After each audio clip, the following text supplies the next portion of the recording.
saja sepintas, yaitu tentang talqinul mayyit la ilaha illallah, mentalqin mayit dengan la ilaha illallah. Dalam Sahih Muslim dari sahabat Abu Sa'id Al-Khudri radhiyallahu anhu, dia katakan, karena bersabda Rasulullah sallallahu alaihi wasallam, "Lakinu mautakum la ilaha illallah." Talqinlah orang yang akan meninggal di antara kalian dengan la ilaha illallah. Berkata ulama kami, yaitu ulamanya Imam Al-Qurtubi, talqinul mauta hadil kalimah sunnah ma'thurah amina bihal muslimun. Mentalkin orang yang akan mati dengan kalimat ini, yaitu kalimat la ilaha illallah, itu sunnah ma'thurah, sunnah yang terdapat asarnya yang diamalkan oleh kaum muslimin. Wadzalika liyakuna akhiru kalamihi la ilaha illallah. Targetnya, harapannya adalah nanti di akhir yang dia ucapkan adalah la ilaha illallah. Wa yaqtimu lahu bis-sa'adah, berarti dia telah menutup kehidupannya itu menuju kematian dengan kebahagiaan. Dan dia dakhula fi umumi qawlihi sallallahu alaihi wasallam, "Man kana akhiru kalamihi la ilaha illallah dakhalal jannah." Jadi salah satu cara menerapkan hadis ini, siapa yang di akhir ucapannya itu adalah la ilaha illallah, dia pasti masuk surga. Berarti kita perlu memastikannya. Gimana supaya kaum muslimin yang beriman itu tanpa kecuali dia di akhir hidupnya itu yang diucapkannya adalah la ilaha illallah. Dan ini dua hadis yang terpadu. Hadis yang kedua ini keumumannya, dan harusnya kita sendiri tanpa ditalkin ya kita sudah bisa. Tapi tidak semua kita bisa karena godaannya sangat berat menjelang kematian, sakaratul maut, sehingga perlu didampingi, perlu dibimbing, perlu ditalkin. Dan ini perintah baginda Rasulullah sallallahu alaihi wasallam. Sebagian ulama memahami hadis yang pertama ini, yaitu lakinu mautakum ini berlaku bukan hanya yang akan meninggal. Kata mautakum itu juga tercakup di dalamnya yang sudah meninggal. Tapi Muhammadiyah tidak memilihnya. Waktu memilih yang dimaksud mautakum ini adalah yang menjelang kepada kematiannya. Dengan mengamalkan hadis yang kedua ini. Hadis yang pertama Sahih Muslim, hadis yang kedua dikeluarkan oleh Imam Abu Dawud dalam sunannya dari Sa'ad bin Jabal dan dinyatakan sahih pula oleh Muhammad Abdul Haq. Baik. Wa yunabbih al-mukhtasar ala ma yadfa'u bi syaitan fa inna yata'arradu lil mu'tadhirin yufsid 'alaihi aqidatahu ala ma ya'ti.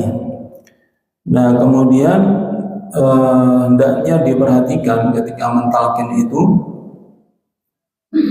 bahwa dia itu di samping berupaya memperhatikan seorang yang akan meninggal ya, di samping memperhatikan apa yang akan kita talkinkan, dia juga sibuk untuk menghalau godaan setan, godaan iblis, untuk supaya akidahnya tidak tauhid lagi, supaya terjatuh ke dalam kesyirikan, supaya berpaling dari Allah Subhanahu wa taala, sehingga ingat pada Allah Subhanahu wa taala, ya, dalam rangka untuk merusak akidahnya kita. Jadi upaya iblis terakhir itu menjelang kematian kita itu gimana supaya akidahnya itu meleset, misalnya dengan siddatul maut, ya, sakaratul maut yang sangat keras, akhirnya mengeluh, mungkin merasa berat, merasa kenapa kok begini begitu, dia tidak siap dengan beratnya sakaratul maut itu.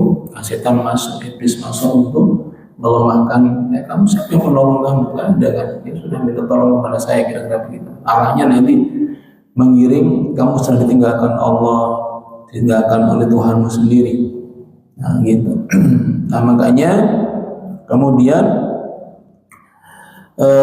fa'ina talakkanaha, al-mukhtasaru wa qalaha marratan wahidatan. Karena itu kalau mentalkin itu cukup sekali saja. Maksudnya kalau dia yang mau nikah itu sudah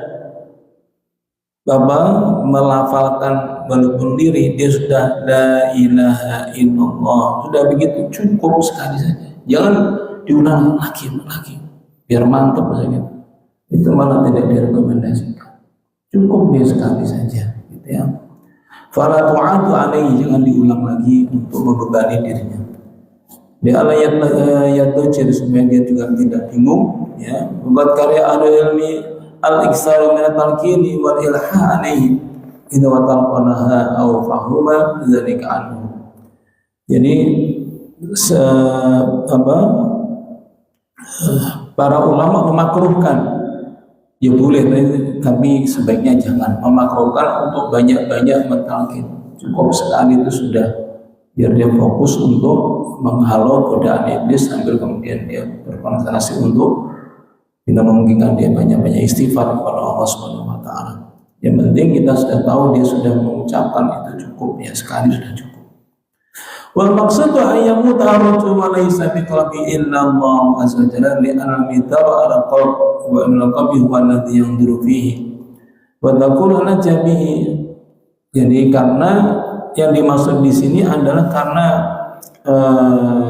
seseorang yang meninggal itu kalau di dalam hatinya tidak ada la ilaha illallah, ya, itu maka kita harus ingat itu adalah hati itu adalah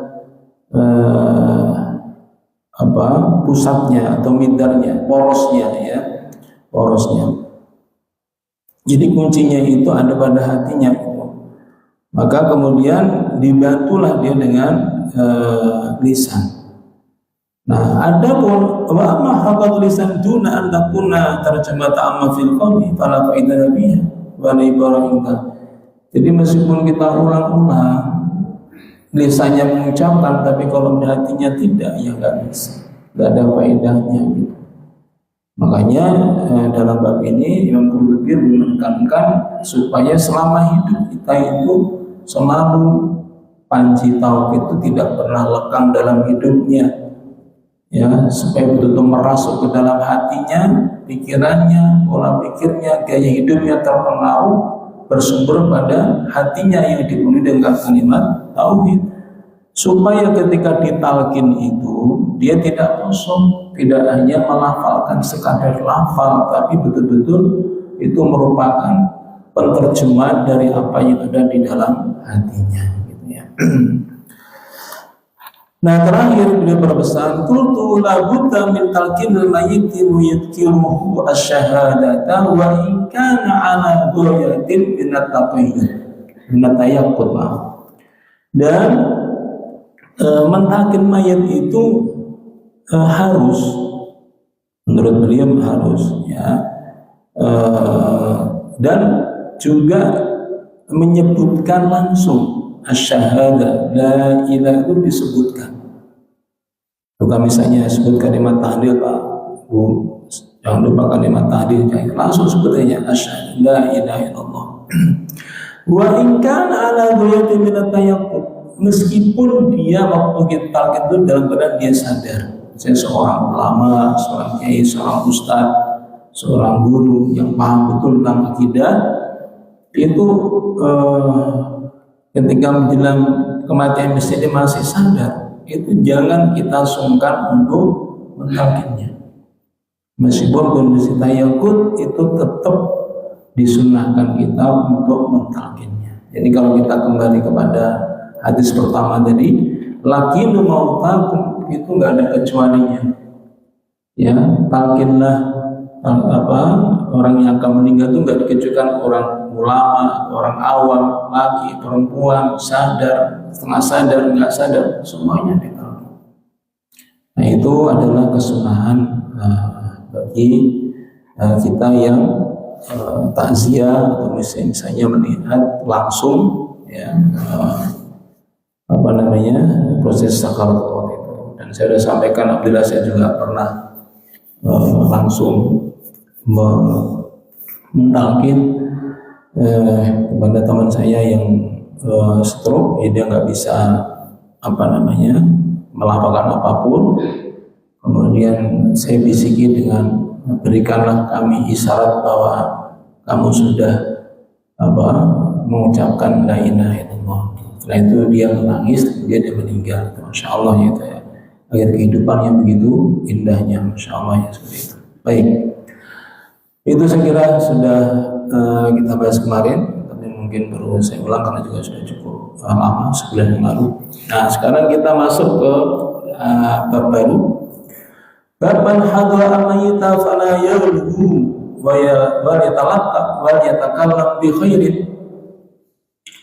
Wa kaifa du'a lil mayyiti idza mata fi tadbidihi. Bab tentang siapa yang menghadiri atau ya yang mentakziah ya, maka janganlah dia berkata-kata, jangan berbuat lagu, jangan berkata-kata kecuali kata-kata yang baik.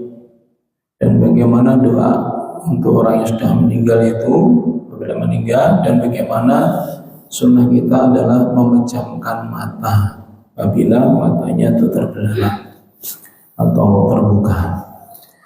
Dalam Sahih Muslim dari sahabiah Ummu Salamah radhiyallahu anha, dia katakan, bersabda Rasulullah SAW, "Idza hadaratum al-maridu amil mayyita faqulu khairan."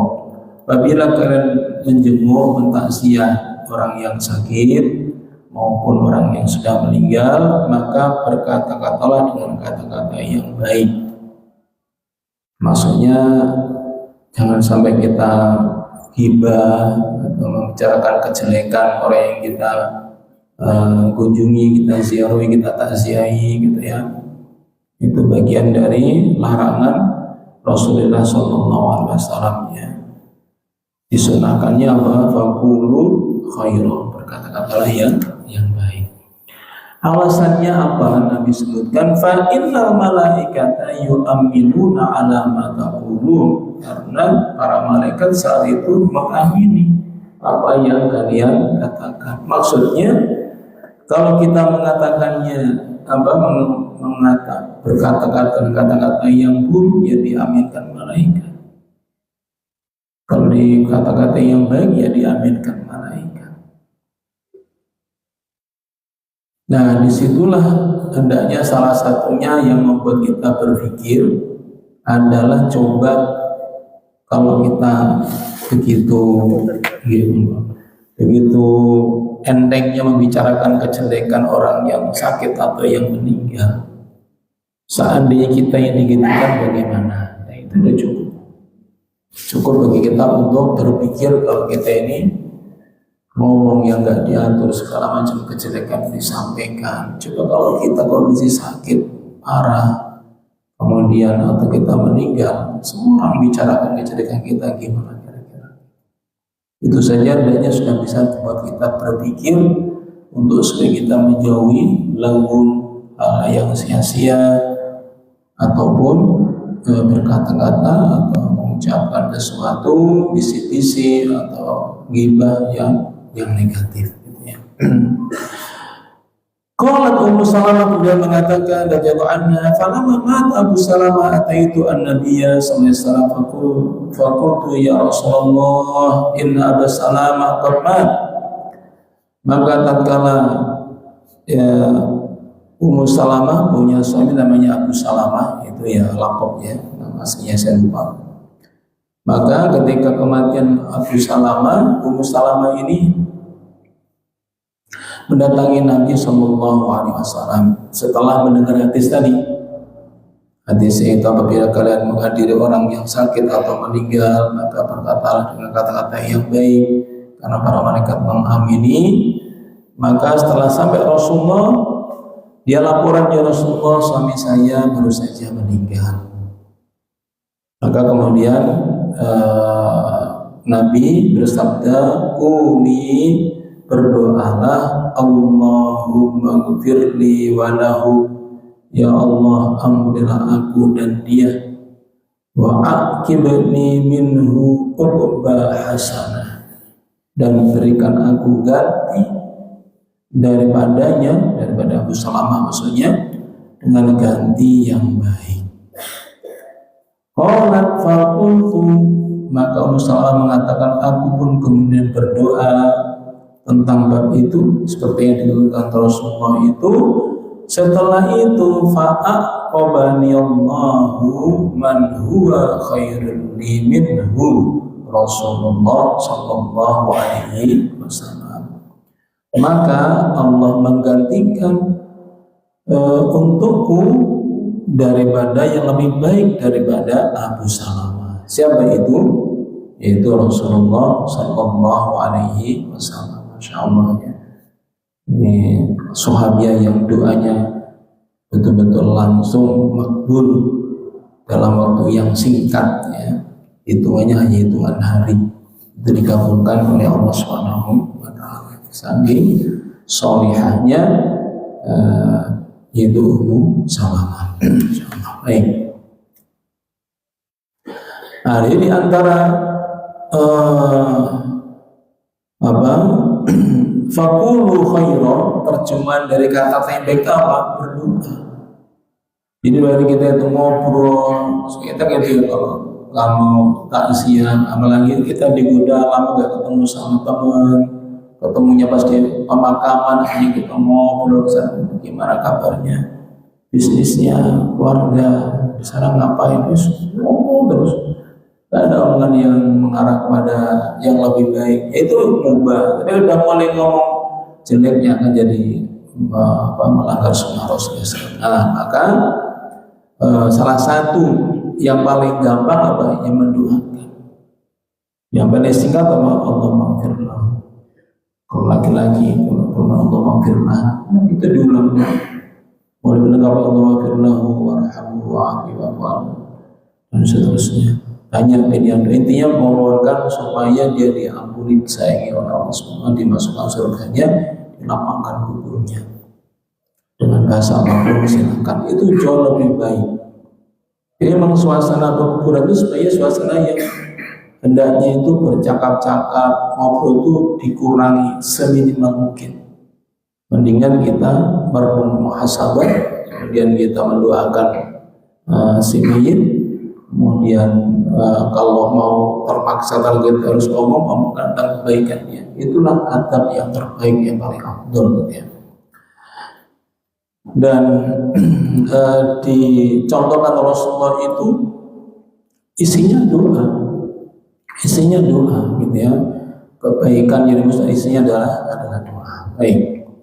Wa anha radhiyallahu anha qalat, dan juga masih dari Ummu Salamah, beliau katakan, dakhala Rasulullah sallallahu alaihi wasallam wa qad shaqqa basarahu fa admadu. Nah, ini sekarang atap yang lebih teknis lagi, yaitu Ummu Salamah radhiyallahu anha mengatakan, ya, baginda Rasulullah sallallahu alaihi wasallam masuk ke rumahnya, kemudian langsung melihat Abu Salamah, suaminya, ternyata dalam keadaan matanya terbuka. Abu Salamah ketika meninggal. Maka Rasulullah memejamkan mata Abu Salamah tersebut, gitu ya. Semoga kemudian beliau sabdakan, innar ruh idza qubida tabi'ahul basar. Sesungguhnya roh itu ketika dicabut nyawanya maka diikuti oleh matanya, pandangannya mengikutinya gitu. Fatab janasun min ahlihi, maka keluarganya ya, yang bertakziah itu ya gaduh ringan gitu ya. Pokoknya maka Nabi menegurnya, la tadau ala anfusikum illa bi khair, ya, jangan sampai kalian ngomong kecuali ngomong yang baik. Karena Bapak innal malaikata yu'minuna ala ma taqulun, karena mereka mengamini yang kamu katakan. Jadi saat sakaratul maut, saat kematian, saat penyelenggaraan jenazah sampai dengan pekuburan selesai, itu malaikat itu betul-betul standby untuk mengamini apapun yang kita ucapkan. Gitu. Ini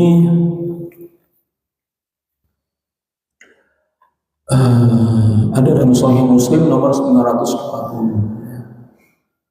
Hadisnya Sahih Imam Muslim. Nah, jadi cobalah kita renungkan, kita hadirkan iman kita, keyakinan kita itu bahwa ketika kita takziah, ketika i'adatul marid, menjenguk orang yang sakit, itu malaikat itu posisinya itu adalah siap-siap mengamini. Jangan sampai kita sia-siakan dengan hal yang lain, sia-sia atau yang malah negatif gitu. Ya, emang kita kan gampang terpancing kan kalau misalnya lihat penampakan, misalnya mohon maaf, misalnya dia mengerang kesakitan, apalagi dia selama ini sebelumnya dia ceramahnya supaya sabar, supaya Allah tabah, takdar, ternyata ketika dia sakit dia mengerang kesakitan, akhirnya dia rasa-rasa misalnya begitu ya, kan memancing kita untuk ngomong yang ya apa sih kemarin kita dengar dia ngomong gini dan ternyata mengalami sendiri dia begitu, itu kan negatif, walaupun benar begini, walaupun faktanya benar, tapi itu kan cenderungnya negatif, itu kita tahan saja, kita doa, kita doakan semoga dia semakin tegar, semakin tambah, semakin kuat. Belum tentu kita setegar dia kalau kita mengalami hal yang serupa misalnya seperti itu. Tetap lebih baik begitu. Jadi mari kita jaga adab ini, adab ya. Memang kalau kita bicara adab ini memang bicara afdoliyah, keutamaan, hal yang utama. Dan bukanlah kita yang diajak untuk supaya selalu mengambil yang lebih baik, yang afdol. Maka kemudian maka kemudian setelah itu Nabi memberikan contoh dengan cara mendoakan. Ini doanya Nabi kepada Abu Salamah. Allahumma ighfir li Abi Salamah, ya Allah ampunilah Abu Salamah, warfa' darajatahu fil mahdiyyin, dan angkatlah derajatnya ke dalam golongannya orang-orang yang mendapatkan petunjuk, wa khlufhu fi aqibi fil ghabirin, dan gantikanlah untuknya itu pengganti untuk menghabiskan sisa usia dari keluarganya yang masih hidup itu, maksudnya Ummu Salamah dan keluarganya. Wa firlana walahu, dan ampunilah kami dan dia ya Allah ya Rabbal Alamin, wafsah lahu fi qabri, dan lapangkanlah untuknya di dalam kuburnya, wa nawwir lahu fihi, dan berilah cahaya untuknya di kuburnya. Nah, di sana maka kita mungkin di Jawa itu udah biasa kata-kata tiga misalnya. Itu ya dasarnya hadis ini. Ya Allah ampunilah, semoga diampuni segala dosanya, dilapangkan kuburnya dan dimasukkan ke jannahnya. Kan gitu bisa gitu ya. Tiga itu salah satunya pijakannya adalah hadis ini. Wafsah lahu fi qabri, dan lapangkan untuknya kuburnya, wa nawwir lahu fi, dan berikan cahaya untuknya di kuburnya. Nah, ini lebih bagus. Kalau kita sukanya ngomong, diulang lagi saja. Diulang lagi doa ini. Daripada kita ngomong yang enggak benar, yang enggak baik. Biar kita ngomong yang baik, ya alhamdulillah ya bagus kalau bisa. Kalau ulama berkata, ulama kami, qaulu sallallahu alaihi wasallam, adapun sabda Nabi, idza hadartumul maridha abil mayyita faqulu khairan, apabila kalian menghadiri menjenguk orang yang sakit atau menghadiri takziah orang yang sudah meninggal, maka ucapkanlah yang baik. Amrun nadabun wa ta'limun bima yuqalu indal mayyiti wal marid. Ini perintah sifatnya nadab, adalah anjuran dan merupakan pengajaran ya, dengan apa yang dikatakannya di sisi orang yang meninggal maupun orang yang sakit. Wa ikhbaru bi ta'mil malaika, dan merupakan pemberitaan, informasi untuk kita kaum muslimin tentang pengaminan para malaikat ala du'aihi min hunaka, ya, dari doa-doa kita di situ. Walihada, karena itu istahabbal ulama, para ulama mensunnahkan ayyahduru al-mayyita as-salihun wa ahlul khair halata mautihi. Karena itu para ulama menganjurkan kalau kita ini sakit atau keluarga kita sakit atau meninggal, itu sebagian yang kita minta hadir itu adalah orang-orang soleh, orang yang mengerti agama, mengerti adab seperti ini. Supaya apa? Supaya supaya dia bisa mengingatkan, berani mengingatkan, ikhlas untuk mengingatkan, mentalkin tadi ya, mengingatkan pentingnya ketegaran, kesabaran dan sebagainya, mendoakannya, dan juga supaya waliman yakhlufu wa yakunu khairan, dan juga supaya menguatkan yang warga yang sedang mendampingi atau ditinggalkannya supaya semakin kuat. Maka disebut dengan takziah, artinya menguatkan. Takziah artinya menguatkan, mengokohkan gitu ya, supaya tidak jatuh mentalnya, supaya tidak berputus asa dan sebagainya.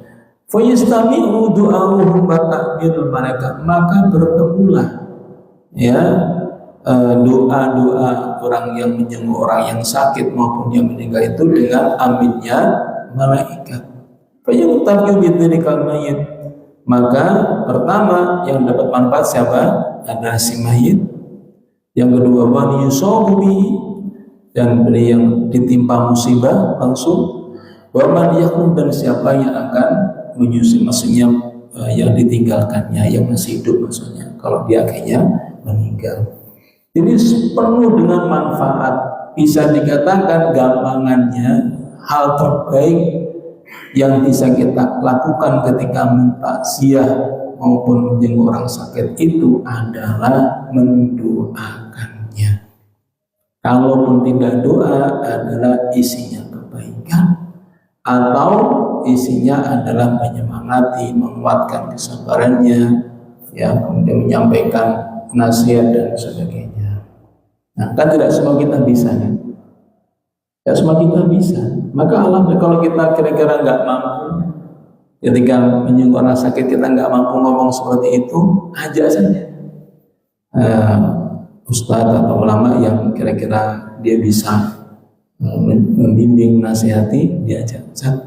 Tolong dampingi saya mau jenguk, mau ustadz aja saya, tolong dampingi saya mau jenguk. Nah, itu maksudnya supaya betul-betul fokus pada fakulu khair itu betul-betul optimal. Manfaat untuk kita semua. Otomatis belum nggak disebutkan di sini, terus kita dapat apa yang sebagai yang mendoakan? Ya tentu kebaikan yang tidak kalah kebaikannya dengan yang didapat oleh mereka kan begitu. Wallahu a'lam bishawab, itu saya kira yang bisa saya sampaikan kali ini. Mudah-mudahan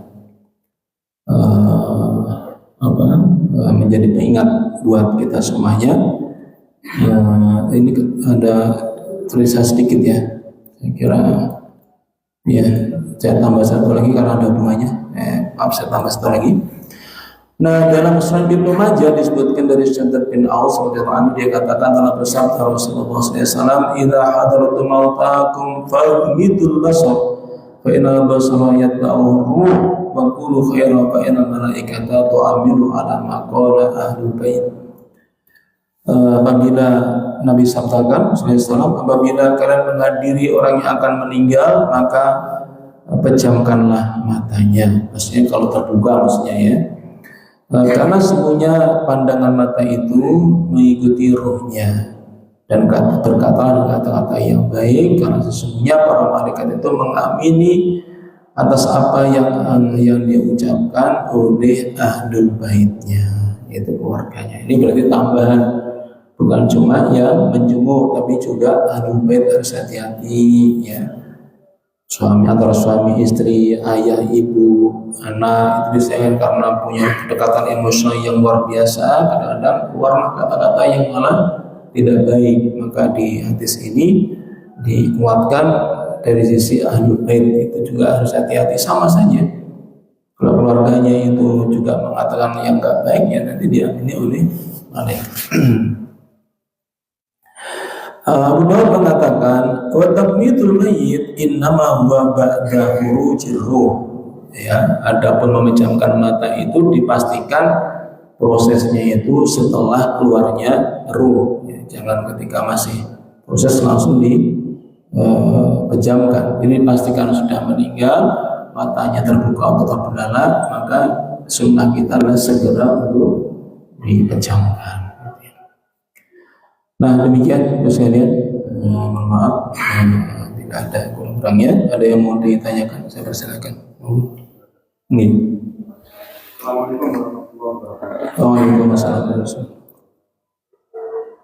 wabarakatuh.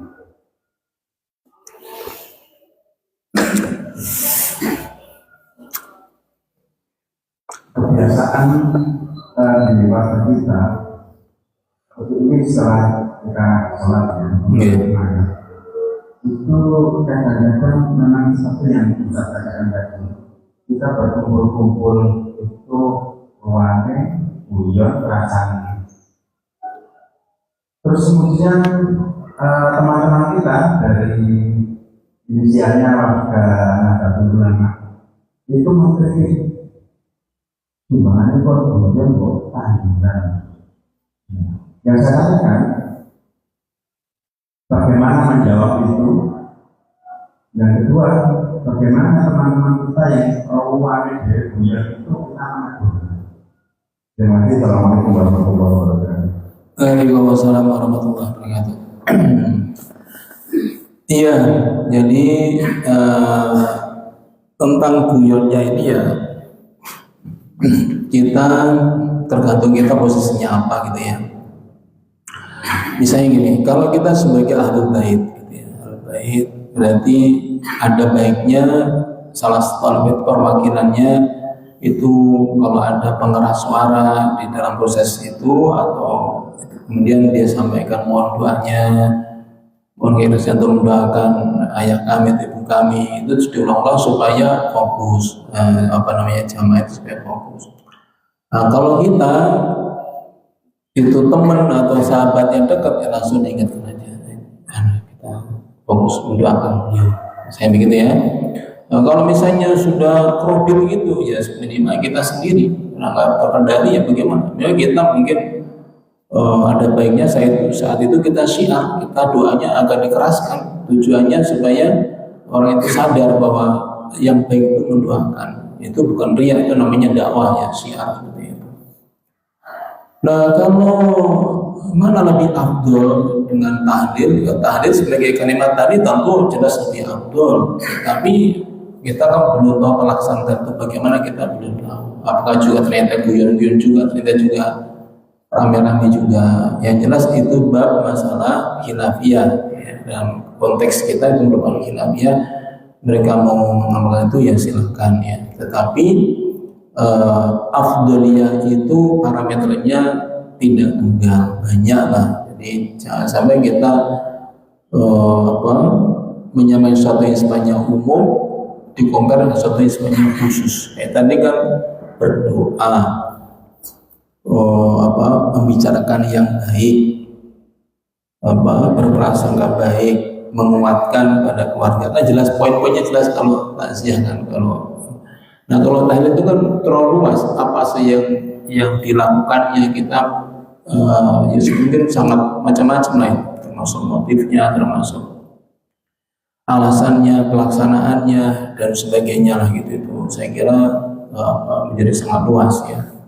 Karena itu kita fokus ya, kalau memang ada lebih baik dari itu tadi gitu kan, kalau memang isinya itu mendoakan si mayat tadi, itu isinya adalah membicarakan kebaikan si mayat, itu isinya adalah menguatkan kepada ahlul baitnya, ya berarti kan sama-sama abdulnya.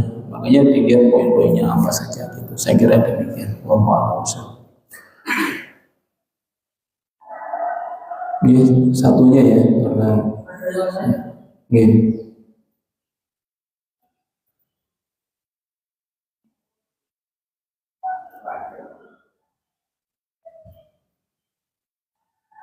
Ini ada mungkin saya tahu ya bahwa oleh baik artinya itu kematiannya itu seperti ini apa itu rambut yang dicabut dari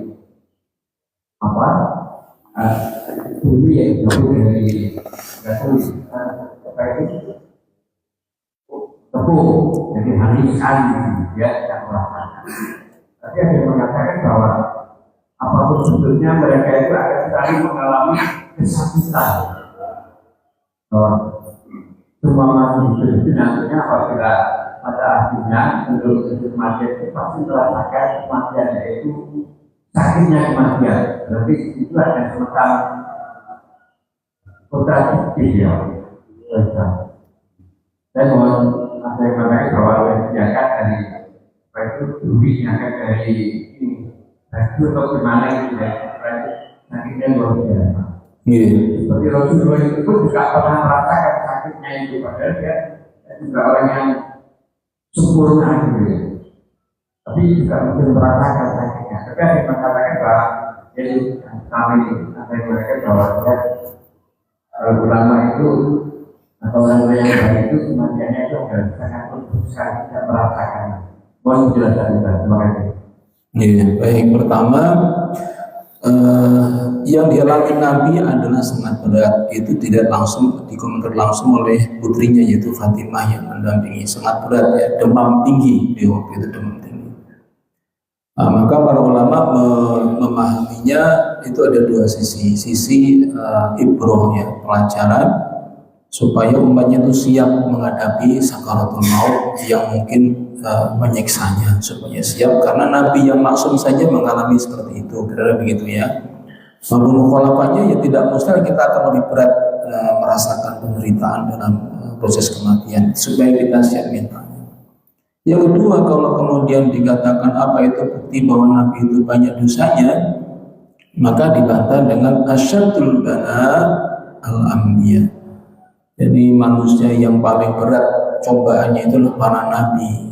Itu maksudnya yaitu bagian dari risiko, tanda kutip risiko menjadi nabi yang begitu. Yang berat-berat yang dirasakan oleh umatnya itu dirasakan oleh nabi. Paling berat cobaan hidup itu adalah para nabi. Apalagi Nabi Muhammad SAW gitu ya. Nah, tapi untuk kita sudah kita bahas beberapa waktu yang lalu, ingat saya ya, mungkin saya lupa, bahwa sangat tidak mustahil gitu ya, dari pelajaran sakaratul mautnya bagi manusia itu sangat tidak mustahil kita ini termasuk orang-orang soleh, para ulama ya, para pemuka agama, orang yang hidupnya soleh, para itu mengalami dasarnya sakaratul maut itu tidak mustahil. Lantas apakah berarti itu tanda-tanda negatif? Justru tidak. Karena sudah kita bahas di sebelumnya bahwa kematian yang menyakitkan bagi orang yang beriman, orang yang soleh itu adalah karena cintanya Allah, sayangnya Allah kepada hamba itu. Allah tidak tega melihat hambanya yang soleh itu disiksa di akhirat yang sangat berat, maka dihabiskan siksanya itu di dunia, habis sama sekali. Sudah betul-betul setelah itu tinggal kenikmatan yang dia dapatkan, karena seberat-beratnya sakitnya di dunia itu tidak bisa mengalahkan siksa di akhirat. Itulah yang harus kita siapkan mental kita, gitu ya. Mungkin kalau diibaratkan ibu-ibu yang lebih relevan, ibu-ibu ya, ibu kan betul-betul tahu dari awal bahwa melahirkan itu menurut ceritanya siapapun itu tidak ada yang enak, kan menyakitkan, sakit banget, tapi kan siap gitu ya, saya harus menyiapkan diri karena ada harapan yang lebih besar sesudah melahirkan itu kan gitu. Dia punya anak, itu udah fitrahnya manusia begitu. Nah, kita berharap supaya kita husnul khotimah dalam arti kita wafat dalam keadaan yang mudah. Ya, kita punya harapan, kita punya doa, tapi kita tetap harus menyiapkan mental kalau suatu ternyata kita dipilih oleh Allah untuk meninggal dalam keadaan rasakan sakaratul artinya syiddah. Sakaratul artinya itu kerasnya, beratnya kematian, proses kematian yang sangat beratnya di bulan nazar dan sebagainya. Nah, ini pesan yang penting untuk kita. Jadi makanya kita yang katakan mau istirahat itu bukan di dunia. Dunia itu penuh dengan perjuangan, penuh dengan penderitaan, penuh dengan pengorbanan. Karena yang kita ini ladang amal kita, ini ladang perjuangan kita di dunia ini. Dunia tutupnya kapan? Sampai kita menjamkan mata, saya mati. Menjelang mati masih dunia namanya. Itu bagian dari perjuangan yang harus kita pahami. Semua kita hendaknya menyiapkan diri untuk berjuang sampai titik darah yang penghabisan. Itulah yang mesti kita tanamkan pada diri kita. Makanya kita dilatih untuk bercapek-capek ibadah, berat ngantuk pun dipaksakan ya, karena supaya kita menjadi semakin kuat gitu. Supaya nanti ketika dicoba oleh Allah itu kita betul sudah bisa tegar gitu ya. Itu saya kira Bang. Jadi dipadukan semuanya ya, ketemu jawabannya seperti itu, nggak ada yang saling mengeliminasi di antara yang jenengan sampaikan. Wallahu a'lam bishawab. Mohon maaf mengingat waktu ya, saya ada agenda berikutnya, jadi khawatir kepanjang ya, saya mohon maaf tidak bisa menambah waktu lagi. Kita tutup, kita akhiri dengan doa. Bismillahirrahmanirrahim. Allahumma salli ala Muhammad wa ala ali Muhammad walhamdulillahi rabbil alamin. Allahumma qassim lana min khashyatika ma tahulu bainana wa baina ma'asika wa min ta'atika ma tuballighuna bihi jannataka wa min yaqini ma yuhawwinu bihi alaina musibatid dunya wa matina bi asma'ina wa absarina quwwatina ma ahyaytana waj'al risalana waj'al sarana wa ansurna ala man adana wa taj'al musibatana fi dinina wa taj'al dunya akbar hammina ولا مبلغ علمنا ولا تسلط علينا من لا يرحمنا سبحانك اللهم وبحمدك أشهد أن لا إله إلا أنت أستغفرك وأتوب إليك. نصر من الله وفتح قريب وبشر المؤمنين. والسلام عليكم ورحمة الله وبركاته.